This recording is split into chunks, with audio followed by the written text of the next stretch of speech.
ভিডিঅ'ৰ মাজত এটা কথা কৈলো, আপুনি যদি এনেই ঘৰত আছে বা আপুনি যদি একো এটা কৰিব পৰা নাই, আপুনি যদি ভাবি আছে চৰকাৰী চাকৰি আহিব, চৰকাৰী চাকৰি পাম, চৰকাৰী চাকৰি ইণ্টাৰভিউ দিছো বা কিবা এটা কৰিম, আৰে চৰকাৰী চাকৰি আহিব যাব বা প্ৰাইভেট চাকৰি আহিব যাব, আৰে এনেই সময়কণ বৰবাদ নকৰি আপুনি প্ৰাইভেটে হওক বা বেপাৰী হওক বা হাজিৰাই হওক কিবা এটা কৰক।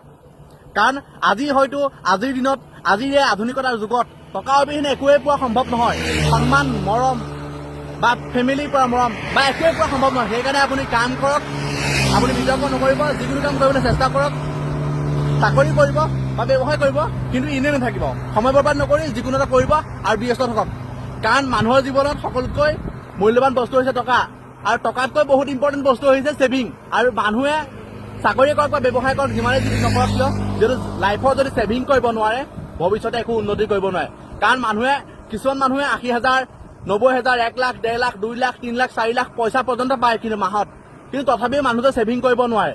কিন্তু কিছুমান মানুহে 10,000, 20,000, 30,000 পায়ো অলপ হ'লেও ছেভিং কৰিবলৈ চেষ্টা কৰে। সেইকাৰণে আপুনি ছেভিং কৰিবলৈ শিকক আৰু পইচা চুবলৈ শিকক। কাৰণ পইচা অবিহনে এই পৃথিৱীত একোৱে পোৱা নাযায়। যদি কথাটো মিছা, সময়ত তুমি নিশ্চয় প্ৰমাণ পাবা। ভুল নুবুজিবা।